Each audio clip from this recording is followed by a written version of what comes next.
Alala ko mga minamahal kung paano nila pahirapan noon itong si General Torre para nga po hanapin itong si Kibuloy na nagtatago doon nga po sa kanyang mansyon na merong underground river at kalakip noon merong mga Yamashita treasure. Di ba naalala nyo mga minamahal kung paano nila pinahirapan itong si General Torre. Pero at the end of the day, talagang kahit pinahirapan nila ng sobra, itong si General Torre, abay nakamit naman natin ang hustisya. Dahil ngayon si Kibuloy ay nakadetain. 'Di ba? Kung saan hinaharap niya yung patong-patong na mga kaso sa kanya, kabilang na nga po doon yung di umano'y panggagahasa niya, pangaalipusta niya, 'di ba, sa mga kababaihan at na-reveal na animoy parang peking propeta, bula ang propeta itong si Pastor Kibuloy. So, makikita nyo kung gaano talaga katapang itong si General Torre. And now, 'di ba? So Major General na siya ngayon, dati General lang. Tapos bigla siyang nabigyan ng spot, naging Major na. Eh syempre, deserve naman ni Major General Torre yung posisyon na yan. Dahil in the first place, sobrang galing, sobrang tapang ang kanyang ipinamalas na trabaho dito nga po sa ating inang bayan. Para sugpuin, 'di ba, yung mga problema na kinakaharap ng ating bansa, especially na nga po, yung mga kriminal na kung makaasta, akala mo sila talaga yung tagapagmana ng mundo. Now, eto, mga minamahal, Digong versus General Torre. Naalala din ninyo nung isang araw ba yun? Nung nakarang araw, nag-file ng kaso rin itong si General Torre. Hindi pwede yung yung pag ikaw ay nadihado, sasabihin mo, joke-joke lang. Parati na lang yung joke-joke-joke na yan eh. Parang ninonormalize na lang yung patayan na yan eh. Hindi. Nag-file ng case, mga minamahal. Itong si Major General Torre, dito nga po kay former President Duterte. Diba?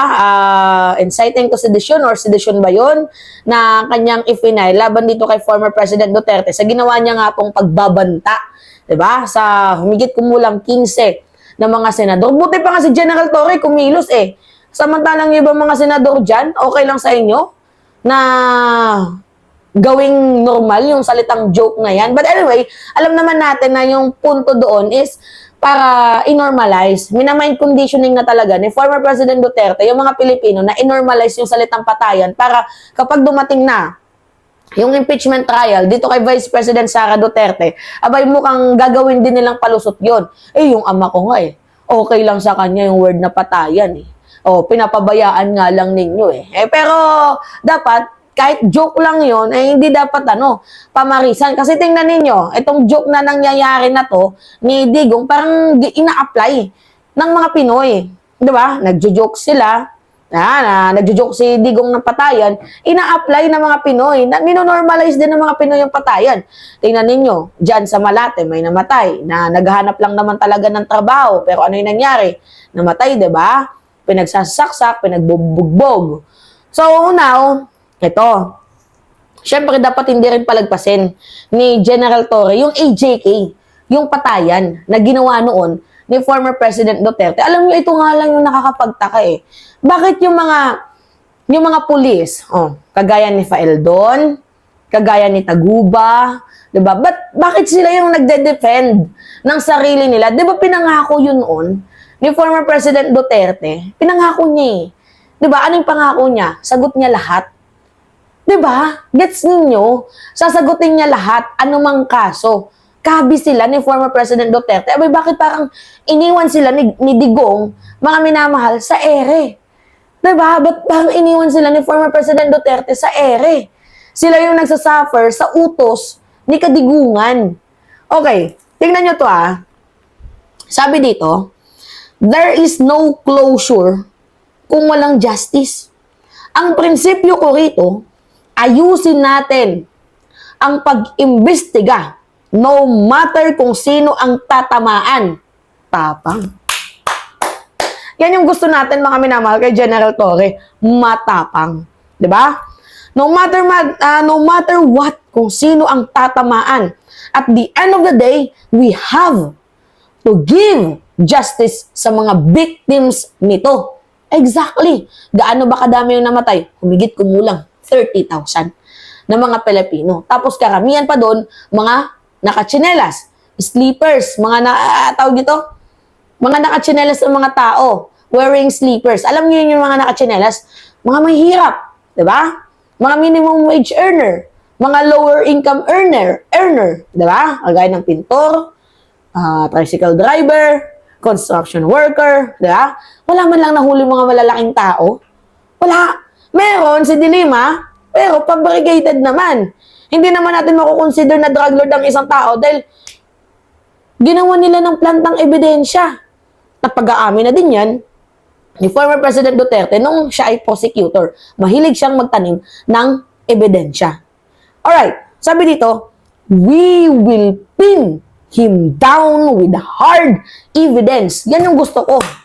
Di ba? Yung salitang, we will pin him down with hard evidence. Oh. Kaysa naman kay Digong, di ba? Nananapak siya ng tao gamit ang mga plantang ebidensya. Ito, with hard evidence. We will pin him down with hard evidence and all the other guy na mga enablers niya. Alam nyo, deserve na mag-senador to, no? Ni General Torre.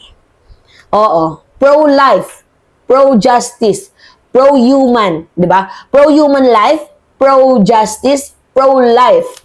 Di ba? Ito yung gusto ko kay General Torre, hindi natatakot. Hindi yung puro lang angas. Kasi Digong puro lang angas lahat ng solusyon patayan. Tama ba yun? Pwede kang mag-angas. Basta, nasa tama ka. Yung wala kang sinasagasa ang tao, yung wala kang pinapatay. Consider pa yun, sige, yun yung talagang literal na flex. Pero yung flex mo, papatayin kita. Mamamatay kayo pag nakabalik ako. Hindi yun flex. Hindi yun kahanga-hanga. Wala yun, mga minamahal. Walang flex doon. Hindi kahanga-hanga yun. Huwag tutularan. 'Di ba? Kaya kung gusto ninyo na maibalik sa panahon ng puro patayan, 'di ba? Ay iboto nyo sila Digong. Pero kung gusto nyo pro-human life tayo, yung matapang na gobyerno pero pinapairal pa din yung rule of law and due process, syempre iboto nyo, mga minamahal, yung mga karapat-dapat sa posisyon. Diba? Hindi naman ibig sabihin na natatakot si PBBM hindi ibig sabihin na natatakot ang ating gobyerno dito nga po sa human rights. Hindi ibig sabihin nun. Walang natatakot. Hindi natatakot si PBBM sa human rights. Ang kinakatakutan niya, mawala yung mga Pilipino. Diba? Ang kinakatakutan niya, yung Pilipino mismo. Yun yung dapat katakutan yung Pinoy, hindi yung human rights. 'Di ba? So at the end of the day, dapat maging makatao pa din. Di porket ikaw yung nasa mataas na posisyon, kaya mo na yung gawin lahat. Wag. Pambababo yun, pambabastos yun. Anyway, yun po. Mga minamahal, apakatapang talaga ni General Torre. Saludo. Saludo sa'yo, General. Sana all. Alright? So it's me again, mga minamahal, Alicia nyo. At nagbabalik ulit para sa ating panibagong video. Yun lamang po, ingat mga kababayan.